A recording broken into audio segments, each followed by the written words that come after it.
I almost quit piano, and I am so glad that I decided to stick with it.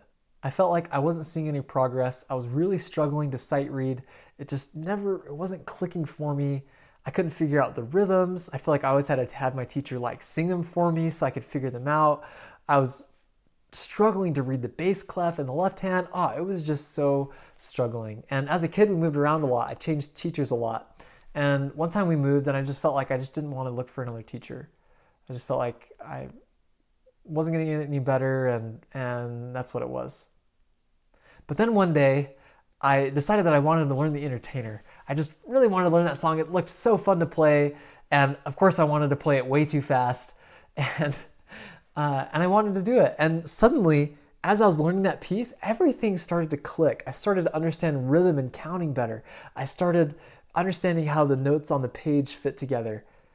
And it was this real breakthrough moment for me. And I'm so glad that I made it through to that point. But here's what that taught me. I realized that I feel like everyone goes into piano thinking that learning piano looks a little bit like this. You put in a little bit of practice and you get better. And you put a little more practice and you get better. You put a little more, put a little more in, and eventually you get good.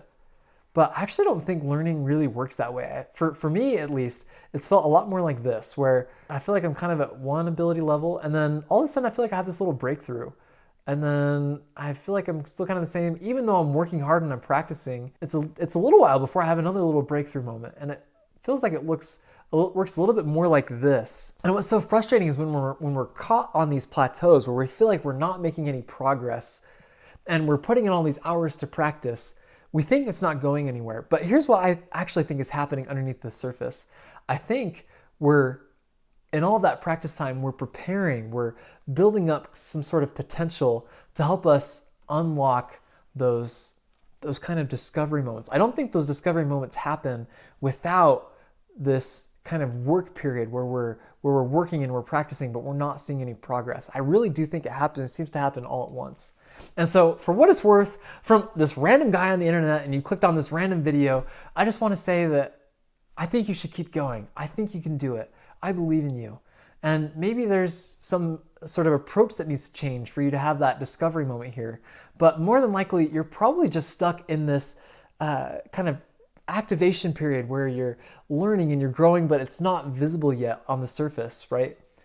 They tell a story about bamboo where there's this certain kind of bamboo where it actually grows the root system first, and then all of a sudden, boom, the stalk comes up and it's huge. But it happens all at once. It seems like it's an overnight success almost, but it spent years building this root system so that it could shoot up all at once. And I think learning the piano is exactly like that. So if you're in one of those moments where you're feeling stuck, know that I've been there too. I've had so many of those where it's felt so frustrating for so long, and I didn't know if I was ever gonna make progress and improve. But I promise that if you keep working at it, like, you're gonna have one of those moments where finally it starts to click. And I hope on this channel I can maybe make some of those discovery moments for you. If you'd like to see more videos like this, hit the subscribe button, and let's go play some piano and have some fun. I'll see you in the next one.